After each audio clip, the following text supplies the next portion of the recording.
I learned while walking. Dante How Henderson. you doing? What's going on? Thank you. I appreciate that. You made me feel like I was playing for the Lakers or something. What's new? What's new? It's great to have you on here finally. Yeah, absolutely, absolutely. I appreciate you having me on. But I have been working on the Debate Bed Foundation. Just really getting my program up off the ground, just so I can change the trajectory of the youth of Chicago. Just a little background about my organization. The Mayman Foundation, I think, to close the opportunity gap for at-risk youth using experiential education, hip hop literacy, and the arts.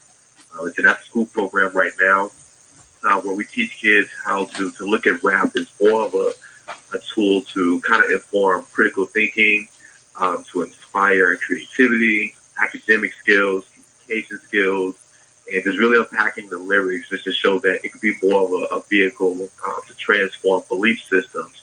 Kids, I feel like every time they turn on a rap song, they have an opportunity to kind of look at it the same way collegiate courses look at classical music. Every semester, freshmen are required to take a humanities course. And in that humanities course, they have a list of different things they can choose from. They can take a fine arts class where you go in there and you paint, or you can take classical music. And in classical music courses, you look at all the social implications that went into making the Baroque period, or you went into you see how artists like Beethoven, what really inspired their music. But we don't do the exact same thing with rap music. And I feel like it's giving more credence and more respect and reverence for a culture that's really identifiable with our kids and children. And I feel like there's a lot of opportunity for us to open up larger conversations with our kids using rap. As a person who was always, allowed to listen to rap in the household, my mother, she never wanted to shield, that away from me just because she knew, I was going to listen to it somehow, and she never wanted me to sneak around doing it. So it's been one of those things that has helped me become an entrepreneur. I remember when I first turned on Master P's CD, The Ice Cream Man, and he had this really famous slogan. It was called "Independent and Black Owned." And just being, raised in a single parent household, seeing how my mother had to struggle and survive, and how pretty much she made something out of nothing. And then to see like this, growing up without a father, and to see this black man take such a small seed. He got some money from his grandfather dying, just inheritance money, and he started a record store.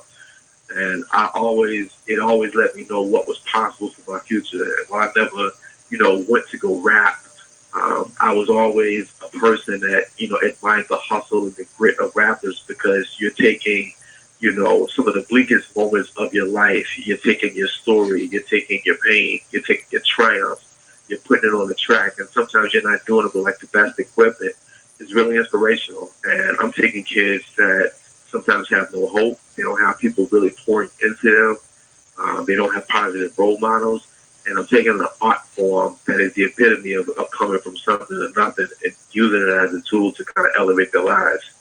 And we take kids on field trips every summer. We had this thing called the Award Tour, and it's based off the Tri-Star Question CD with that song, The Award Tour. And I have a strong belief that kids who travel, kids who meet different people, kids who eat at different places, it helps to make more well-rounded students, because I feel like you can go to high school, you can even go to college, but if you're not really challenging yourself to do different things, or to think differently, or meeting people that are not like you, you'll end up doing the exact same thing that's reflective of the people in your community. And sometimes the people that they're meeting in the community, they may or may not be the best people. But I feel like exposure is one of those things that helps to change the game for kids. And my program is designed just to take kids out of their community, and it's not going to whitewash the kids. And I feel like some exposure programs, they put them next to mentors that don't really look like them. And I want them to be very proud to be authentically black and brown, and to show them, like, you know what, you can still be your authentic self, and you can excel in life. So that's what the Main Man Foundation is really all about. And right now, I got some really good people that are really pouring a lot of love into this project.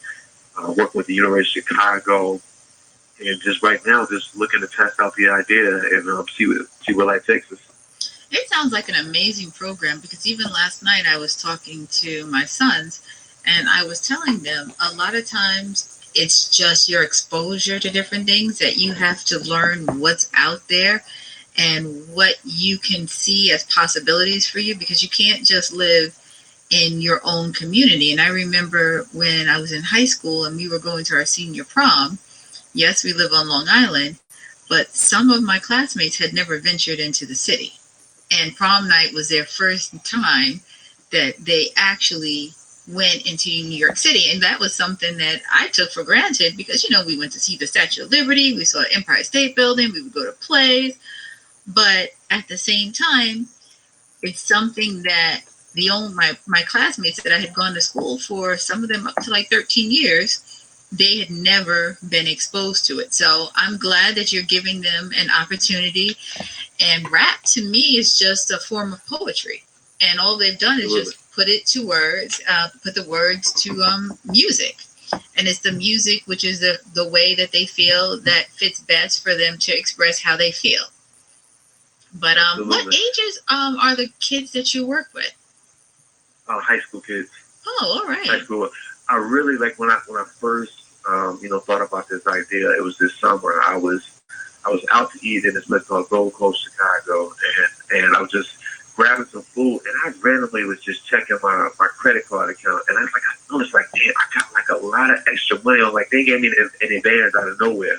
And I was working at a social service center, and I was just like, you know what?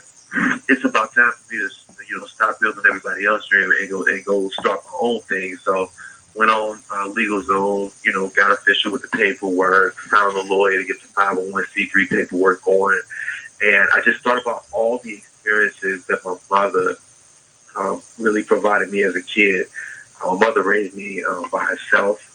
And I thought about, my mother really kind of made me into a man. And my mother, while she could teach me a lot of different things that, of course, a man would do, she surrounded me with really good people and experiences to really help formulate my experience. And one of those things that she did, she provided me the opportunity to travel. She always took me out to places to eat. She taught me just, what quality looked like up close and personal. Like you said, if you have not really traveled, or, been outside your community, prom night might be the first night. You might go downtown to go do something.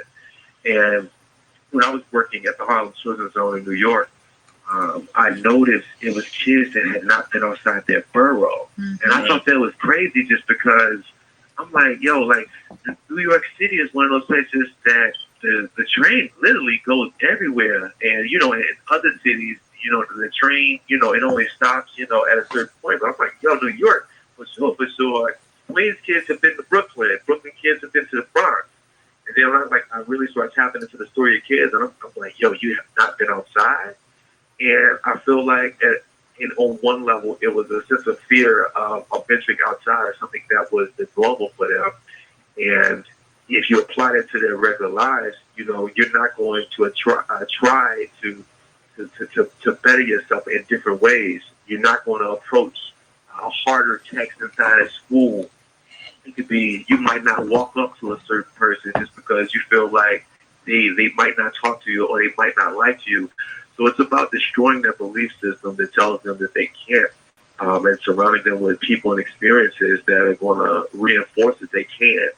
And the Main Man Foundation is taking them and helping them to tap into their own genius. Because I feel like, just like Jay-Z said, everybody is born with genius, and it's just about tapping into it every day, and until it becomes this automatic thing. It's practice, it's preparation, and eventually it's performance. Mm-hmm. I think you're onto something with tying it into music, because of course music being the international language in all its varying forms, but especially with rap, I mean, we can go back to some of the early times of rap when it was more, when we got into the East Coast versus West Coast battles, if you will, and it was really different ideologies and different theologies of rap. I mean, East Coast rap was about the partying, the lifestyle, the cars, the girls, the having fun. And West Coast rap, they didn't understand that. They were more into, well, this is how our life is, and we're going to tell you our life story and what we go through day by day, be it the struggle, be it something positive. And the two worlds collided a little bit, but over the years, it's melded into the art form that we see it as now. And fortunately, it's becoming recognized now. I guess it's taken that 30 years for it to get its just due. But you see people like Lin Manuel doing what he's doing with Hamilton on Broadway, and that is just for us old school rap. Put a story to it, put some good music on it, and tell a story. But now he's doing it there and getting recognized for it, fortunately. So this, you're probably at a good time to make this happen in a way where the kids can understand it and where people will recognize it for what it is and be more accepting of it, of what it is. Absolutely, and it's another way of teaching Black history. Rap music is kind of one of those things that we want to claim it as Black history, but then we don't, because sometimes some of the lyrics they're not of the, I guess, of a positive quality. But I always say this: if you want to change what rap music sounds like, you should start by changing the community. And one of the ways you change the community is by education. So while you have some artists like Chief Keef, who might rap about what it means to grow up on 64th and Normal and all the violence, all the drugs, and all the negative mindsets, he's still as much of an artist as an artist like Common. And I want us to start really taking the Chief Keefs of the world and to really embrace their story and to understand it from a level of empathy and rather than a source of criticism. Because at the end of the day, that is another young Black man that's out there, providing for his community. You just never know. I mean, you might see Chief Keef out there buying a chain for himself. But at the end of the day, he might be supporting a whole family of people that might still, live in his home. And I support Black entrepreneurship, and I feel like this is a way to show that our kids about our rich history as Black people. Rap music was formed and founded by Black people, and that's something powerful. And I don't really, I don't feel that people give it the reverence and the respect that it should. If you look at blues, Black people created that, and a lot of rap music is essentially blues. We've created a lot of different genres that now people are starting to recognize. I mean, when I was probably like around 10, you would never hear rap music on Sports Center, but now you hear it in the announcers, Yes. their dialogue, you hear it in the background, and I just want to show, I just want to put a new face to what Black history actually looks like. These kids are learning Black history, and you'll be quoting these songs from years and years ago, just like my mother. She gave reference to like the Parliaments and like the Bootsy Collins. The kids that I'll be teaching, they'll be giving the exact same reference to Lil Wayne. Some people think that's scary just because of some of the subject matter he's talking about. But at the end of the day, that's Black history, though. That's Black history. And even some of the things that we don't think of as glamorous, they're still part of our history. And I feel like every culture has that. And we need to stop criminalizing Black skin and the things that we do, and start really embracing it and, using it as an opportunity to teach. Dante, I don't even know where to start. I think this conversation right here is just scratching the surface. Want to probably get you to sit down on a Wednesday night for a podcast that we can go long form, because you are very deep, and there's so many different things that I want to mention, but I don't want to mention. So, because for a Wednesday conversation, I would like for you to think about, a Wednesday conversation coming up. Chicago as a whole with the violence. I mean, we hear about the worst of the worst on our nightly news shows, on our cable news shows. You know, we have a president that refers to it's safer to walk the streets of old Baghdad or Afghanistan than it is to walk in the streets of Chicago. It's just painful knowing this, and we see that so many of our young black youths are being, killed out there. So I really want us to touch base on that on another night. Absolutely, I would love to. Absolutely, but I mean, the violence in Chicago is one of those things. I'm not a Chicago a native. I'm actually from St. Louis, and if you look statistically, St. Louis has worse, rates of violence than Chicago. For some reason, Chicago's really kind of gotten on the map just because, for whatever reason. But there are other cities, with worse rates of violence, however you want to break down the statistics. But it was, according to a lot of different people that are actually from Chicago, it was like worse in the 80s and the 90s. But really what you see in Chicago, there's a big, thick gang culture. First and foremost, that black people didn't start.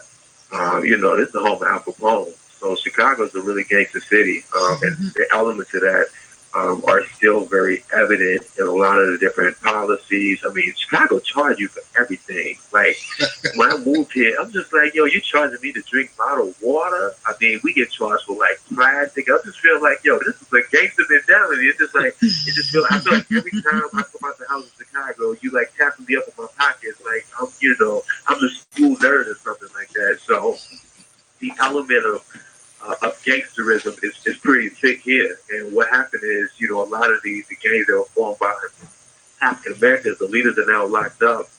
And, I hear a lot of people saying, well, gangs used to be real organized. And I'm just like, okay, well, I mean, how organized can a gang be? But, there used to be rules, there used to be regulations, and now you got a whole bunch of people out here playing Pistol Pete, and they don't have any kind of chiefs to report to. And you just have a lot of young men out there that are afraid. I had a student; he didn't play on the varsity basketball team because the place that he had practiced in, it was like a gang territory, and he was in opposition with them. So you got young men out there that can't even really do extracurriculars. Or I had a student; he wouldn't come to school first period just because the gangs would be driving around at that time. So if he was driving around. Walking to school around first period, he might get got. So it is it's a heavy gang culture here, and we just don't have a lot of people really kind of pouring into these kids. And then just being a teacher in Chicago is really, really hard. There is a lot of different budget constraints that our city faces. A lot of teachers just don't get paid what they should. And a lot of these schools, they just, some of them are just really out of control. I've worked in a few of them, and some people feel like the charter schools are the answer. I personally think that charter schools are just as bad as the public schools. It just depends on which one you go to. Gotcha. But it's a few systemic issues here, but they're no different than any other community. It just so happens that Chicago gets retweeted and put on CNN more than other people, but same exact thing happens in St. Louis, Detroit, New York. It's the same city, same city, same song. Gotcha. Dante, we want to thank you for joining us tonight. Tell us best ways to find you so we can, some of our listeners can continue this conversation with you. Absolutely. I'm on Facebook. Feel free to add me on my personal page, Dante Henderson, Daunte Henderson. I'm on Instagram. I'm under Brother Henderson. That's one word. Feel free to engage with me. Reach out to me. Right now, my organization, we are at the very seed phase of everything. So if you have research, if you want to volunteer, donate, we're a 501c3 organization. Please reach out to me. We're getting the website in order, but we're looking to implement within the next month. God willing, so keep us in your prayers. Definitely. But reach out to me. I'm I'm probably one of the most available people. I'll instantly hit you back. Got it. All right, Dante. Thank you very much for being on, Dante. Great, thank you so much. All right. Thanks again. Good brother. Good brother to talk to. Very, very, very. It's skilled, and I like to say future leaders